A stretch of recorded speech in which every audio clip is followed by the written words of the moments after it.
1928년에 알렉산더 플레밍이 푸른 곰팡이에서 발견한 바로 페니실린 덕분이라고 이야기합니다. 그런데 작금의 상황을 보면, 오늘의 우리의 현실을 보면 사실은 두려운 일이 계속해서 일어나고 있고 우리는 결코 안심할 수 없는 이런 시대를 지금 살아가고 있습니다. 여러분이 너무나 요새 피부로 느끼는 것처럼 이 메르스, 중동 호흡기 증후군, 또 미국에서 잘못 실수로 배달 사고로 보냈다는 이 탄저균, 이런 것들 때문에 많은 사람들이 불안한 이런 시간들을 지나가고 있습니다. 메르스도 심각하지만 현재로는 사람이 죽어가고 있으니까 탄저균도 훨씬 더 치명적이라고 이야기합니다. 이것이 흙 속에 있는 세균인데 생화학 무기로 사용되고 있고, 만약에 이 탄저균 100kg을 공중에서 살포해버리면 약 300만 명의 사상자가 발생한다고 전문가들이 이야기합니다. 전혀 예상하지 못했고 또 마주치고 싶지 않은 이런 현실이 오늘 우리가 사는 땅에서 지금 마주하는 현실입니다. 도대체 이것이 무엇입니까? 오늘 이러한 것들은 무엇을 우리에게 요구하고 있습니까? 오늘 본문 말씀에 의하면 이것은 다름 아닌 경고의 음성입니다. 오늘 1장, 이사야 1장 28절을 보십시오. 하나님이 지금 필요한 경고의 음성을 들려주신다고 말씀합니다. 그러나 패역한 자와 죄인은 함께 패망하고 여호와를 버린 자도 멸망할 것이라. 사실 사람들은 하나님께 받아서 하나님이 주시는 것을 가지고 살아가면서 정의와 공의를 끊임없이 강같이 하수같이 흘러보내는 이런 현실을 우리는 살아야 됩니다. 불신자이든지 신자이든지 모든 사람은 이 땅에 태어나서 하나님이 주신 것을 받아 정의와 공의를 이뤄가면서 이 땅에 살아가야 하고, 하나님도 그렇게 말씀하시고 사람들도 그것을 열망하고 있지만 실제로 나타나는 현실은 전혀 그거와 반대 방향으로 흘러가기 때문에 오늘 하나님이 그런 현실을 보시면서 이사야 선지자 시대의 그 하나님의 백성들을 보시면서 이런 경고의 음성을 들려주십니다. 여기 28절 상반절에 보니까 패역한 자와 죄인이라고 하나로 묶어서 사람들을 설명합니다. 패역한 자와 죄인은 하나님을 거역하고 거부하는 것이 패역입니다. 그리고 끊임없이 죄 속에서 생활하고 있는 사람들, 죄인이죠. 하나님을 무시하고 거역하는 사람들과 죄 속에서 계속 머물러 있는 사람들을 같이 취급합니다. 그리고 그들은 어떻게 될 것이냐? 함께 패망할 것이다. 이제 28절 하반절에 보면 그런 사람들은 어떻게 되느냐? 드디어 하나님을 무시하고 하나님께 의미를 두지 않습니다. 말하자면 예배하고 말씀을 구하고 또 하나님 앞에 나가 기도하고 하는 이런 것들이 더 이상 의미가 없다고 생각해요. 점점 멀어집니다. 결국에 그들은 어떤 자들이냐면 하나님을 버린 자다. 하반절에서 여호와를 버린 자라 이렇게 말씀합니다. 하나님 앞에 패역하고 계속해서 죄 속에 머물러 있는 자들, 하나님께 삶의 의미를 두지 아니하고 하나님을 점점 멀리하는 자들, 그들은 여호와를 버린 자들인데 결과는 뭐예요? 패망하고 멸망할 것이다. 이것이 바로 경고의 음성입니다. 오늘 하나님이 이 땅에 원인이 어디에 있든지 간에 이러한 메르스와 또 잘못 배달된 탄저균 같은 인간을 위협하는 이런 일들이 오늘 이 시대에 일어나는 것을 우리에게 만나게 하신 것은 도대체 무엇입니까? 여러분, 이 두 가지 사건을 보면서 우리는 뭘 느낍니까? 인간의 아주 무기력함을 느낍니다. 우리가 그러한 질병들 앞에서 쓰러지리라고는 생각하고 있지 않았지만 그것으로 인해서 쓰러집니다. 얼마나 인간이 무기력합니까? 또 얼마나 인간이 아무런 대책을 세운다고 해도 역시 무방비의 빈 곳이 많은 것이 인생이라는 것을 알려줍니다. 무기력하고 무방비 상태로 우리는 살아가고 있고, 더 나아가서 이 모든 것은 인간의 연약성을 보여줍니다. 우리가 얼마나 연약한지 몰라요. 어젯밤 하루 주무시고 오늘 이 자리에 나온 것, 이건 정말 하나님의 사랑과 능력입니다. 우리는 너무 연약해서 어제 주무시다가 이 땅을 떠날 수도 있었어요. 인간의 연약함을 보여줍니다. 더 나아가서 또 하나는 인간의 무관심입니다. 내가 잘 먹고 내가 잘 살고 나만 건강하고 나만 제대로 살면 되지 다른 사람 별로 신경 쓸 거 없다. 이것이 바로 메르스와 탐정이를 통해서 보여주는 인간 세상의 실상입니다. 무관심해요. 무책임해요. 나만 잘 살면 되는 거예요. 내 가족들만. 내 국가만 잘 살면 되는 거예요. 이 시대에 우리 땅에서 벌어지고 있는 이 메르스와 또 이 탐정인 같은 것들을 바라보면서 우리는 인간의 실상을 지금 낱낱이 보고 있습니다. 무관심, 무방비, 무기력, 무책임, 인간의 연약성, 더 나아가서 인간의 완악함과 게으름을 봅니다. 이런 여러 가지 복합적인 것들이 오늘 결과로 나타나는 것이 바로 이러한 질병과 오늘의 사태입니다. 하나님은 이런 것들을 통해서 무엇을 하시는가 보았더니 바로 지금 필요한 경고의 음성을 들려주십니다. 이 땅에 사는 사람들이, 더 나아가서 특별히 하나님을 믿는 우리들이 지금 들려주시는 이 경고의 음성을 들어야 할 것입니다. 이것이 28절에서 우리에게 분명히 보여주시는 말씀이에요. 29절 말씀을 보십시오. 구체적으로 경고의 내용이 나옵니다. 29절에 보니까 우리의 기쁨과 선택을 지금 돌아보라고 말씀하십니다. 너희가 기뻐하던 상수리나무로 말미암아 너희가 부끄러움을 당할 것이요 너희가 택한 동산으로 말미암아 수치를 당할 것이다. 지금 이스라엘 백성들의 기쁨은 상수리나무입니다. 여러분 무엇인지 이해가 되시죠? 상수리나무의 신비한 능력과 또 생명과 사람을 살리는 어떤 놀라운 힘이 있는 줄 알고 이 이스라엘 백성들이 어리석게도 상수리나무에 가서 절하고 거기에 복을 빌고 그것을 의지하는 것을 기뻐한다는 거예요. 이것이 그들의 기쁨입니다. 하나님이 얼마나 정확하게 말씀합니까? 너희가 기뻐하던 상수리나무로 말미암아. 그들은 상수리나무를 신뢰하고 있고 거기 가서 절하고 복을 비는 것이 그들에게 기쁨이었고 그런 행위를 기뻐하며 지금 살고 있는 거예요.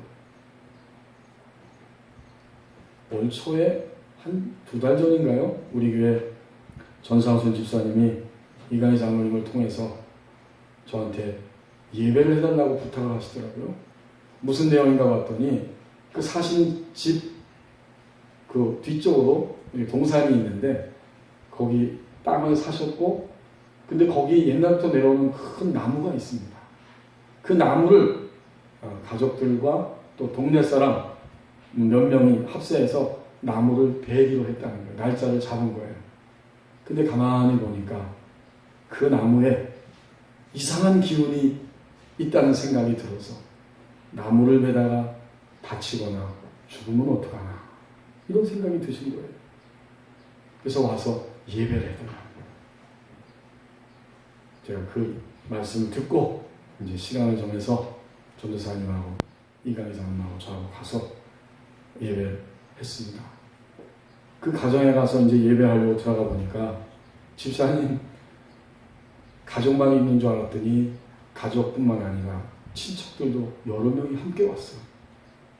온 가족이 모였어요. 그리고는 나무 베기 전에 예배하는 겁니다. 그만큼 심각한 일이에요. 그것은 그분들에게 있어서.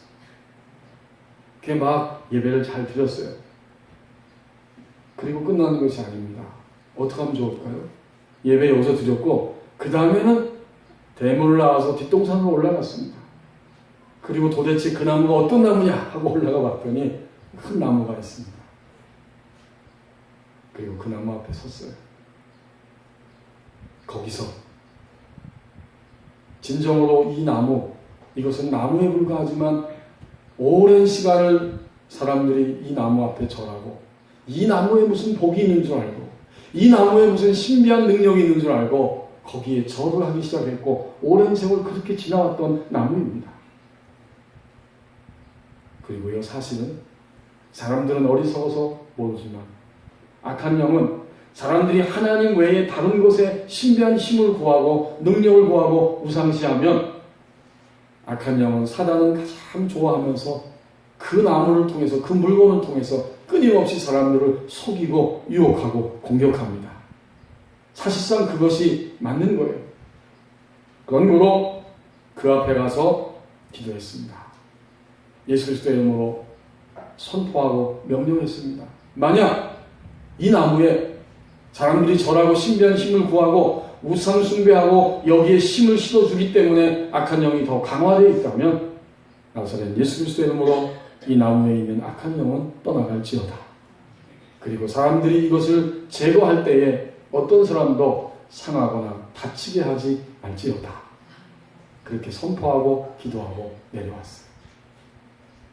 그리고 며칠 지났습니다. 제가 궁금해서 물어봤어요. 별일 없었죠? 집사님 그랬더니 아무 일도 없었습니다. 한 사람도 안 다치고 아무 일도 없었다는 거예요. 당연하죠. 여러분, 저는 그 일을 보면서 생각했어요. 그것은 사람들이 미신을 섬긴 것이지만 오늘 21세기 아니 이 땅이 끝날 때까지 악한 영은 사람들이 하나님 외에 다른 것 어떤 물건이나 건물이나 사상이나 이념이나 이런 것들에게 몰두되어 있고 그것을 추종하고 거기에 인생을 걸고 힘을 구하기 시작하면 악한 영은 너무 좋아하면서 그 자리에 치고 들어가서 사람들을 계속 어리석게 하고 끊임없이 하나님 외에 그런 것들에 집착하게 하면서 그들을 끌고 갑니다. 여러분, 이것이 오늘 이사야 선지자 시대에만 있었던 말씀이 아니에요.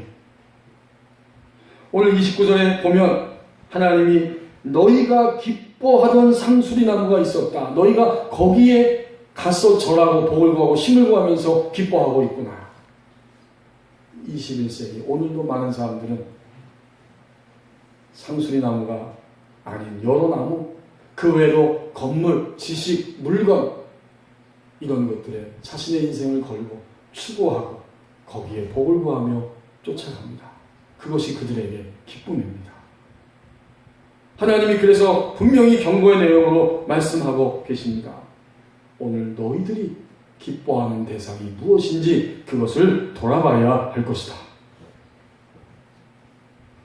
지난주에 우리 교회에서 처음으로 목장 모임을 교회에서 가졌습니다. 물론 그동안 가정에서 이렇게 돌아가면서 목장 모임을 했지만 이제는 전체적으로 모든 교우들이 남성교육도 청년들도 우리 모든 교우들도 함께 참여하기 위해서 매월 마지막 주에는 목장 모임을 교회에서 갖기로 하고 시작을 한 것입니다.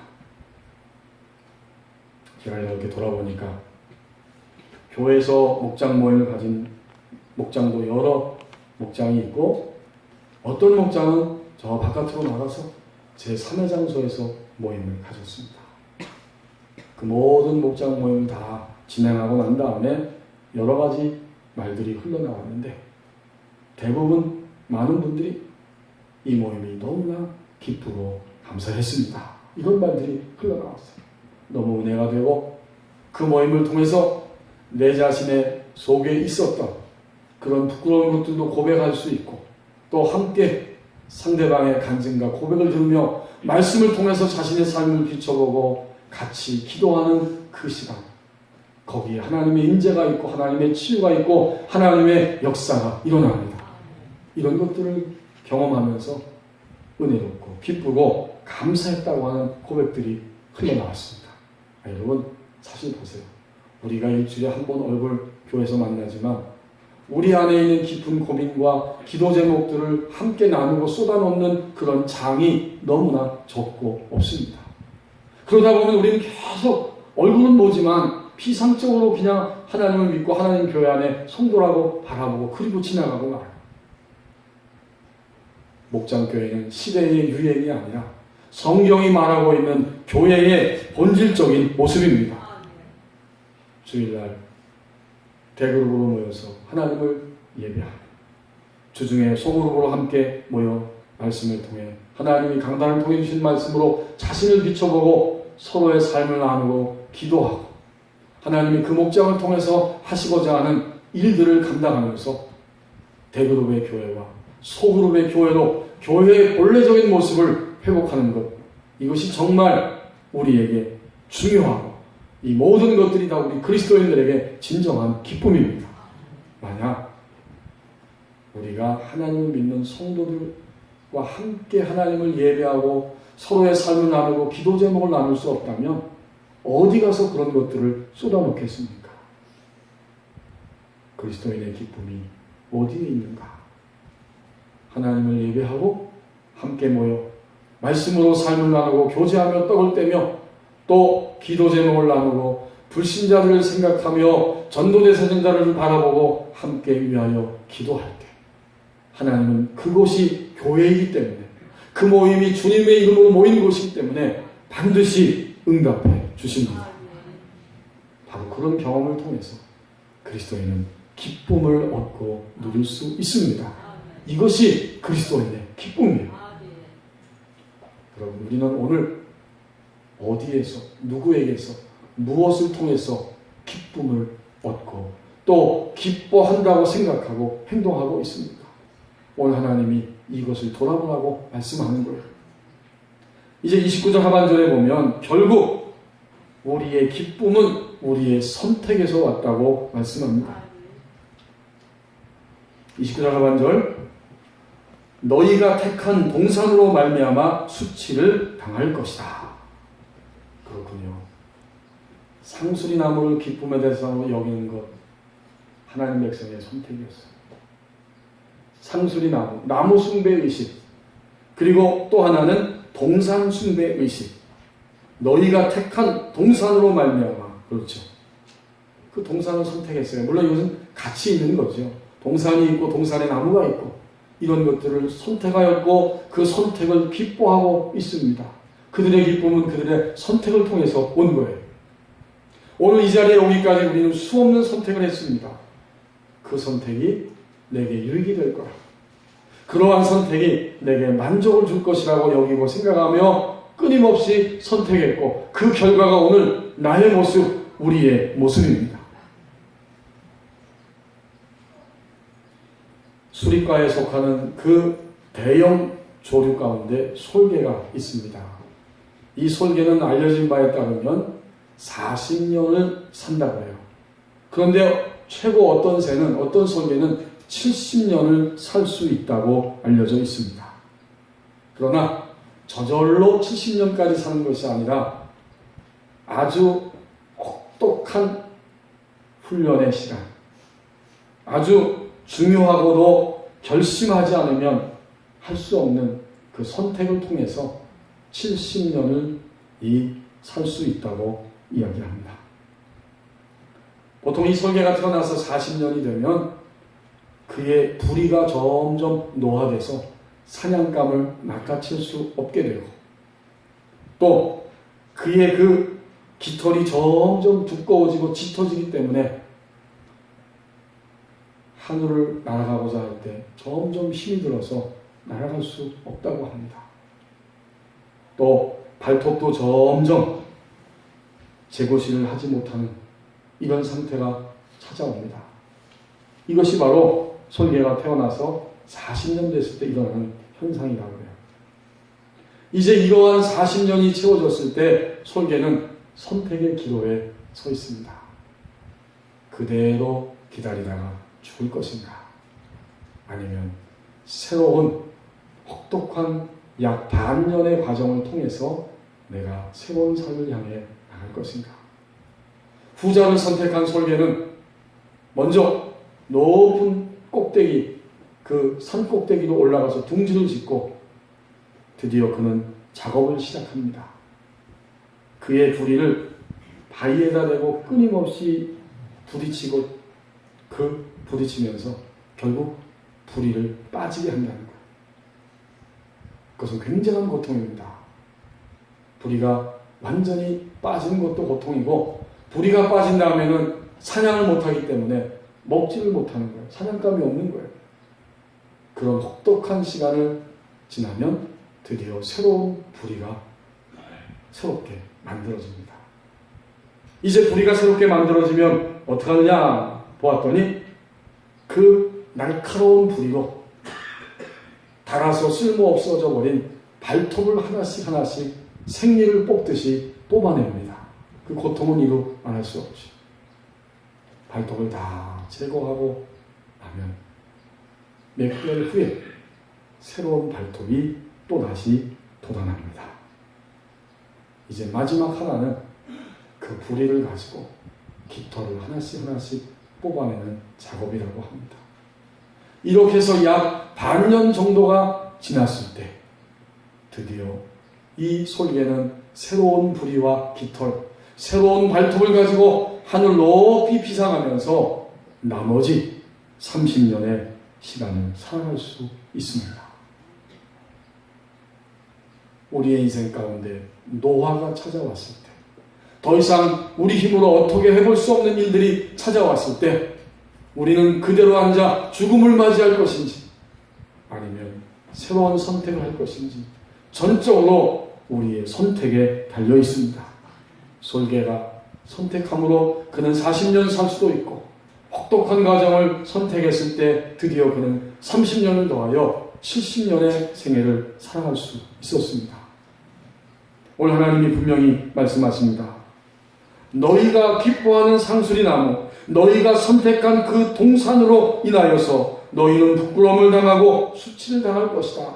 지금 오늘 이런 시대 속에서 너희의 기쁨의 대상이 무엇인지, 너희가 무엇을 선택하며 살아가고 있는지 그것을 돌아보라고 말씀해 주십니다.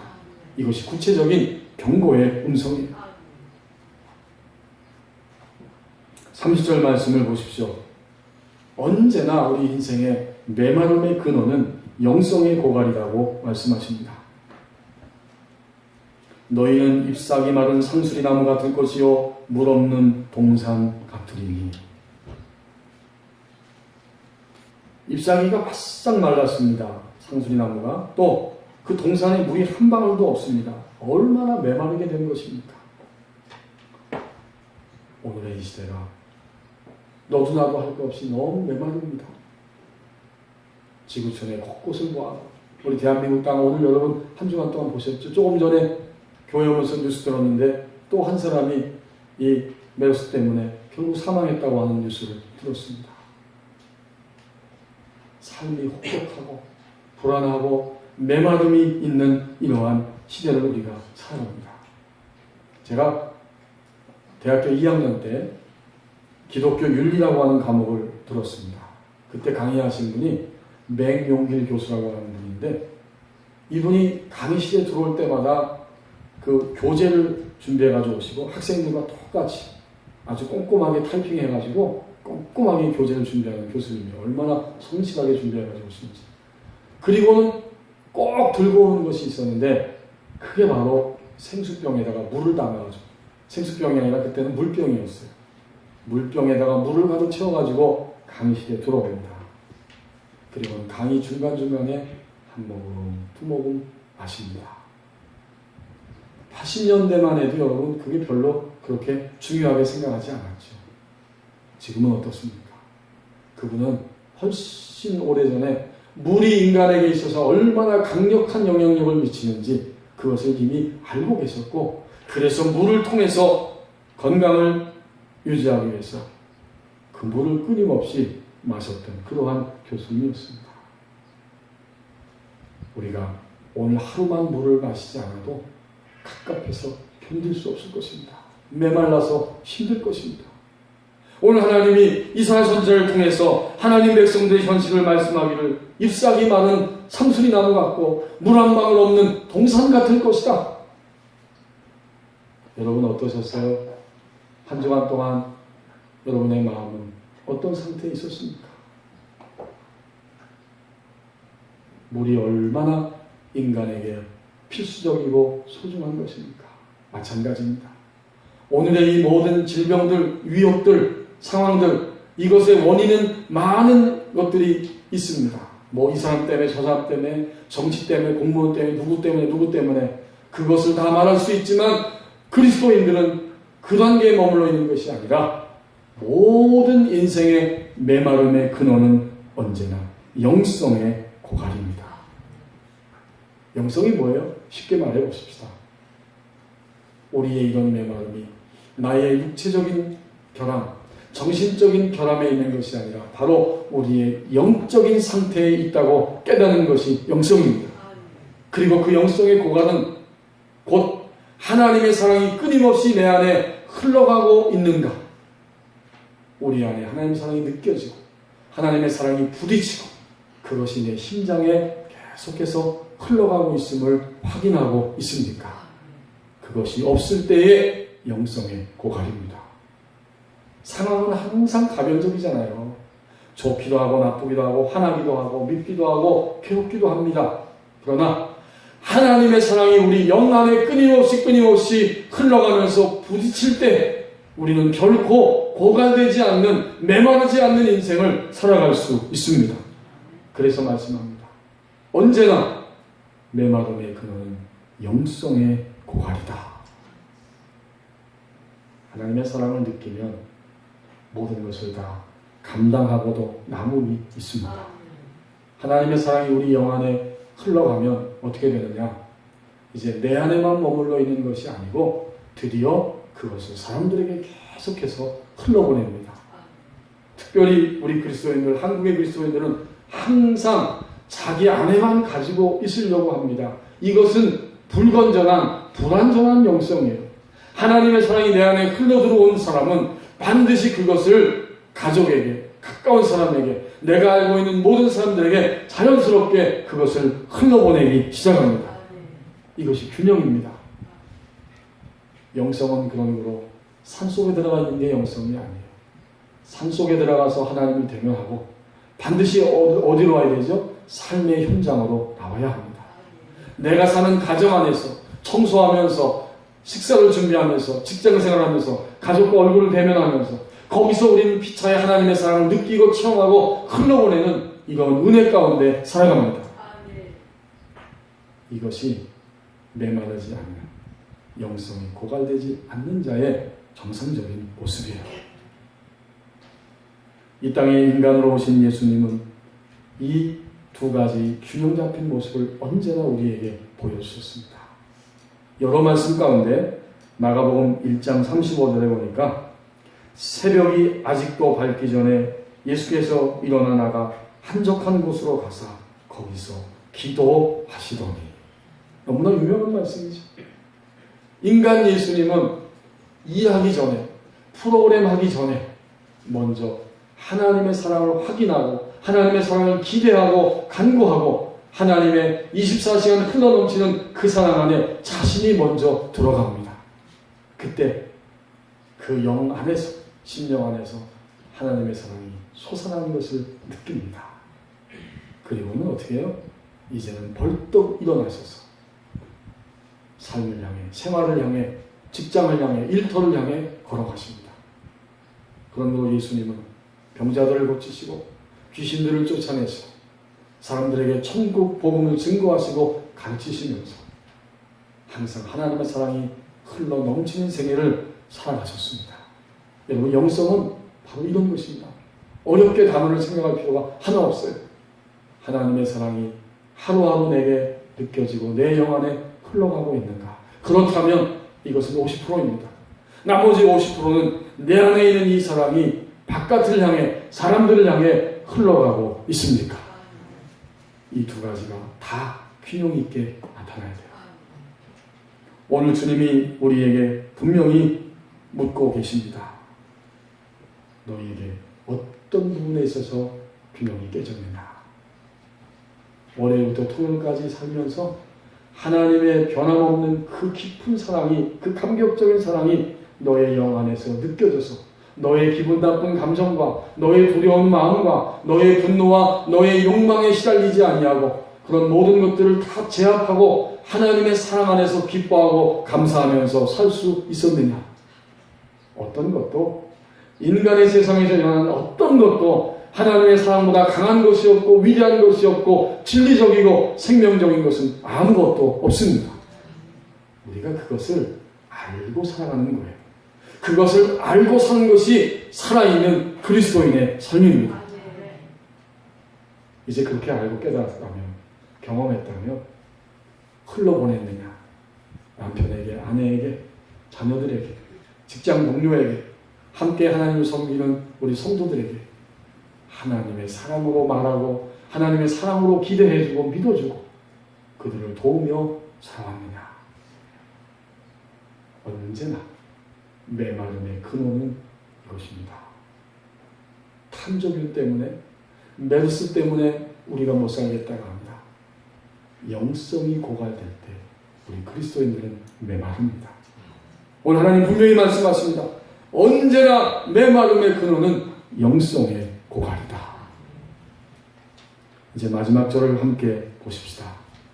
31절에 보면 하나님은 심판의 불을 통해서 하나님의 백성들을 새로운 차원으로 이끄신다고 말씀합니다. 강한 자는 삼오라기 같고 그의 행위는 불티 같아서 함께 탈 것이나 끌 사람이 없습니다. 강한 자는 불법을 행하는 이스라엘의 통치자, 지도자입니다. 전혀 백성을 위하지 않고 정의와 공의를 행하지 않는 그 통치자, 또 백성의 지도자이고 사실은 이스라엘 백성 전체입니다. 그들이 여전히 자신들의 기쁨과 그 선택을 통해서 인생을 진행시키고 있지만 강한 자 같지만 하나님께서는 그들을 결코 용납하지 아니하고 심판의 불을 통해서 남김없이 태워버릴 것이다.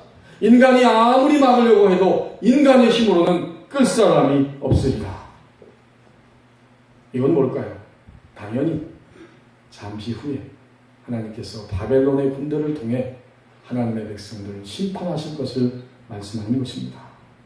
동시에 이것은 오늘 우리가 여전히 강한 자로 여전히 하나님 앞에서 하나님의 사랑이 흘러넘치지 않는 이런 삶을 끊임없이 살면서 육신의 모습을 가지고 살아가지만 하나님은 우리가 이 땅을 떠날 때까지 그 육신 때문에 괴롭고 고통스러운 시간들을 허락하시면서 그것을 불태워버리고 그것을 넘어서 새로운 차원으로 우리의 인생을 이끌어 가신다는 말씀입니다.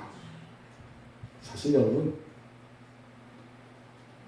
가슴 쓰리고 안타까운 일이지만 작년에 일어났던 세월호 침몰 사건과 이번에 이 땅을 휘덮고 있는 이러한 이 메르스를 비롯한 이런 일들을 보면서 어떤 분이 그 글을 썼는데 그때나 지금이나 달라진 것이 아무것도 없고 오히려 너무나 흡사하고 100% 똑같은데 7가지가 똑같더라 하는 이런 글을 쓴 것을 제가 읽어보았습니다.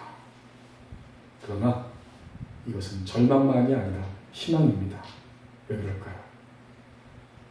이러한 강한 자, 여전히 이 강한 자가 이 땅을 이렇게 끌어가고 있는데 이런 이 모든 인간의 모습들, 이것은 드러나야 합니다. 드러남으로 인하여서 심판받을 수 있습니다.